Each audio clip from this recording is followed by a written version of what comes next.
ಏನು ಕೊಡುಗೆ ಕೊಟ್ಟಿದೆ JDS ಅಂತೇಳಿ ಕ್ವಶನ್ ಮಾಡ್ತಾರೆ ಸಿದ್ದರಾಮಯ್ಯ. ಕುಮಾರಸ್ವಾಮಿ ಅವರು ಮುಖ್ಯಮಂತ್ರಿ ಆದಾಗ 900 ಕೋಟಿ ರೈತ ಸಾಲ ಮನ್ನಾ ಮಾಡೋದು ಕೊಡುಗೆ ಇರ್ಬೋದು.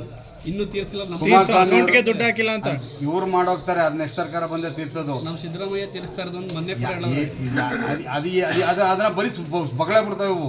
ಬರೀ ಸುಳ್ಳು ಹೇಳ್ಕೊಳ್ತಕ್ಕಂಥದ್ದು ಇವ್ರು ಮಾನ ಮರ್ಯಾದಿಲ್ಲ, ಯೋಗ್ಯತೆ ಮೊದಲೇ ಬರೀ ಕಲೆಕ್ಷನ್ ಗಿರಾಕಿಗಳು ಇವು.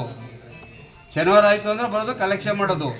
ಮಂಡ್ಯದಲ್ಲಿ 1 ಪಾಯಿಂಟು, ನಾಗಮಂಗಲದಲ್ಲಿ 1 ಪಾಯಿಂಟು, ಶನಿವಾರ ಬಂದು ಕಲೆಕ್ಷನ್ ಮಾಡೋದು. ಒಂದು ಮಾತಾಯ್ತು ಇವ್ರಿಗೆ ಗೊತ್ತಿರ್ತಕ್ಕಂಥ ಏನೂ ಗೊತ್ತಿಲ್ಲ.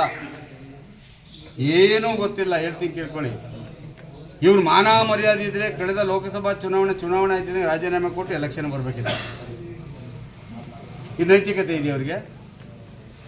ಎಷ್ಟು ನಾಗಮಂಗಲದಲ್ಲಿ ಈಡಾಗಿದ್ದು, ಎಷ್ಟು ಮದ್ದೂರಲ್ಲಾಗಿದ್ದು.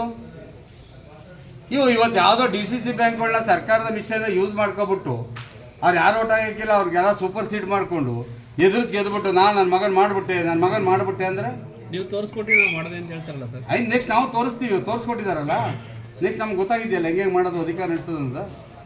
ಚಕ್ರ ತಿರುಗ್ತಾ ಇರ್ತದೆ. ಅಲ್ಲಿಗೆ ಅರ್ಥ ಆಯಿತು. ಸ್ವಂತ ಮಗನ ಏನು ಬೇಕಾದ್ರೂ ಮಾಡ್ಕೋಬೇಕು ಅಂತ, ಏನು ಬೇಕಾದ್ರೂ ಮಾಡ್ತಾರೆ ಅಂತ ಅರ್ಥ ಆಯ್ತಲ್ಲ ಜನಗಳು. ಸಾರ್ವಜನಿಕ ಅರ್ಥವಾಗಿದೆ ಬಿಡಿ ಇದೆಲ್ಲ. ಕೇಂದ್ರದಿಂದ ಅನುದಾನ ಕೊಡಿಸ್ತಾರೆ ಕುಮಾರಸ್ವಾಮಿ ಅವರು ಒಂದು ವಿಷಯ ನೀವು ₹1 ಅನುದಾನ ತಗ್ತಾ ಇಲ್ಲ ಕೇಂದ್ರ. ಒಂದು ವಿಷಯ ನೀವು